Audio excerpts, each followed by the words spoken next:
Valley, I should have a camera.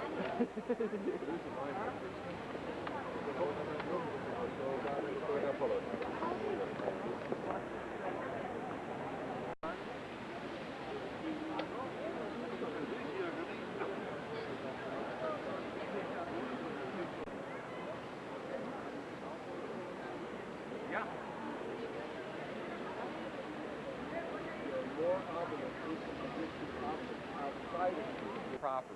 When you cross that white line out there, you're in a safe zone. It's kind of interesting. During the Second World War, when the Jews were being persecuted by the fascists, by the Germans, if they could escape and they could walk across that one particular line over there, they were safe, they would be protected.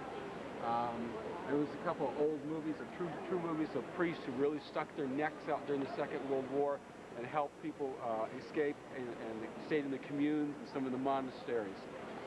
The arms that we can see here are designed by Bernini. You've seen some of his work already, the various statues.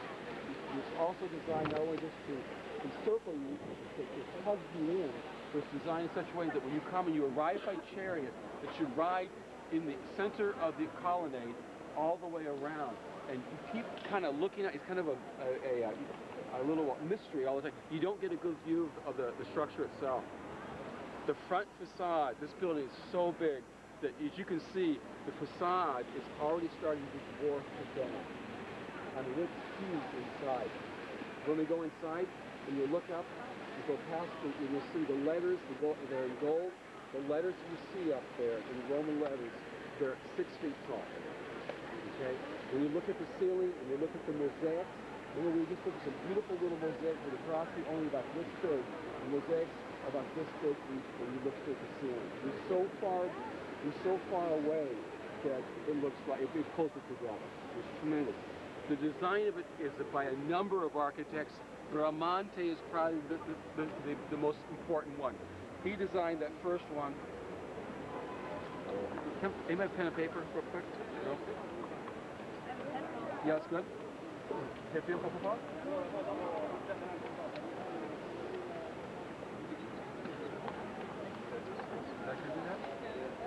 When he designed the initial plan, it's a classic 9 square.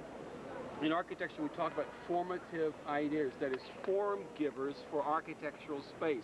And the 9 square, 1, 2, 3, 4, 5, is a classic example that's used again and again and again and again. And it's even still used today by the architect Charles Correa, who does architecture related to Janism, which deals with all the planets.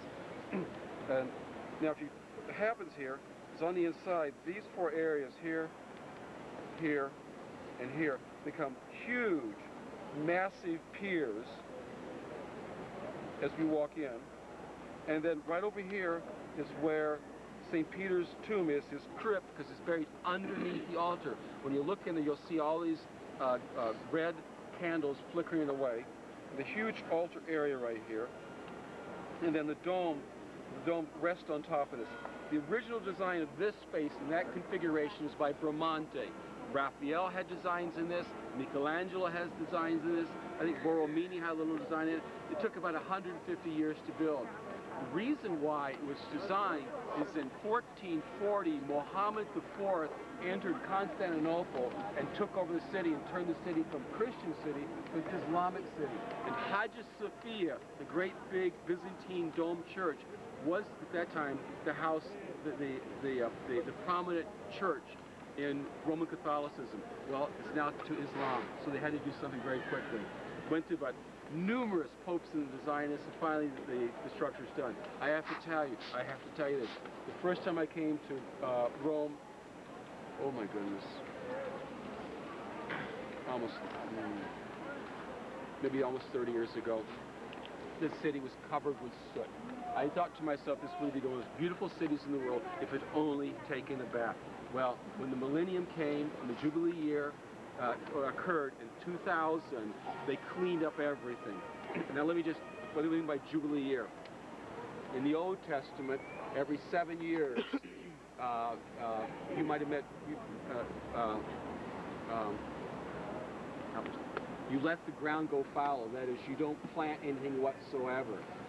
when a professor like myself, after 6 years of teaching and I'm tenured, I could apply for a sabbatical. That is, I could leave the 7th year of my teaching and kind of go do what I want to. I did that when I was teaching for the first time, rather. And I went up to Wisconsin to work on another degree.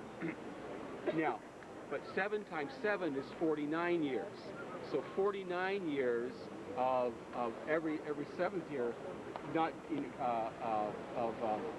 letting the ground go fallow, so that means you don't plant anything, so that nutrients can come back into it. Every 49 years, you relieve anybody, any of your people that owe you money, any debt. If you have any slaves, you let them go completely free. So the year 2000 was a jubilee year, so they basically cleaned up the city, and this is, I mean, that's why it's so bright and beautiful. 3 years when we were here, the whole thing was covered with scaffolding and the print. You couldn't see a thing whatsoever. Last point. In the center here we have, as you have already identified, an obelisk. Again, when it was brought here from Egypt, there was a death sentence if those who were working on it dropped it. And you couldn't say anything. It was doing a sacred activity that was going on to raise this particular one pinnacle point in the center. All of a sudden, I mean, animals were pulling it, you know, it was just quite an action to get it done. Because you're probably looking at the stretch, and they started to break apart, and all of a sudden one of the gentlemen said, "I know what to do," and he broke the silence, and he said, "Put water on the ropes."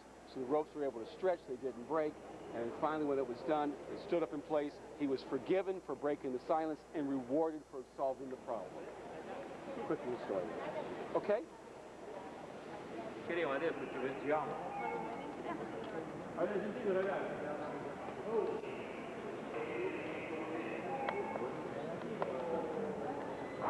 Might be.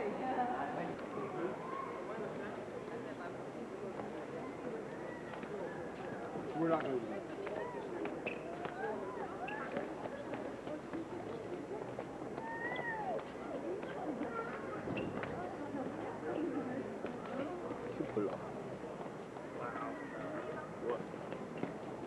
Well, it's pretty small. Yeah.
Speakers are faux marble painted.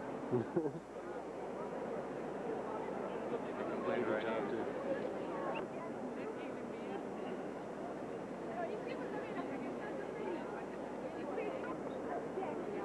Okay, a couple stories. Back in the back, you look through the whole structure. What we have is the dove representing the Holy Spirit.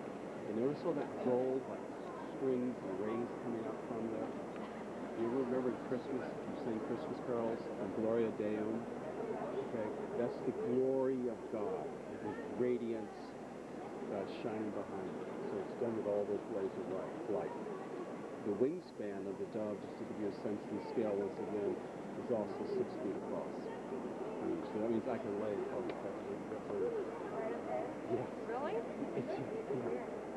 Yeah. The tiles that you see way in the ceiling, as I talked about, they're not the small terraces. The side's about that big. Where? On the That ceiling? stuff up there. This is huge. It's hard to comprehend. Now, and then you look down from civilian uniforms, cat forms that they would have made first off in the cast uniforms. There's a classic story. This is one of the stories that's usually not told. On the bottom, you see the shield, and the keys, you see the hat, and the two keys on either side, the big block keys, and the shield with the three B's in the front. With the podium. Okay, that's the representation of the person who was Pope at that time. A wealthy paper man and his wife was barren. Asked the Pope, will you pray she might conceive child? She does. Lo and behold, he wants to be happy about that. He pays for Bernini to do this. But on the outside, I've been told this, I can't see it very well, that as you walk around, the shield itself becomes a little bigger and a little bigger and a little bigger, and so the shield will have a little bigger inside. One of the forms stands up by itself because of the woven brick. This one in the bottom here has a chain, a quarter-mile long, wrapping around its center to hold it together so it doesn't bust open. So it's structurally flimsy compared to the other one. And you can stone. Now, do you know why they're fluted up at the top deeply and then down at the bottom they're? Huh? These, you know, there's a there's a reason for that. And you see it happen in a lot of columns, not just these. It's a funny term like pedestrian. You know, it's like somehow it's to identify there's a certain level. And usually when you see it on columns that are much smaller, it's about 5'8", 6 foot tall, and there's an architectural term like pedestrian is what it's called. And I think it's almost a spatial thing. How they do this? That's cast. Bernini did it. I mean, how they do it?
Come on. What do they call it?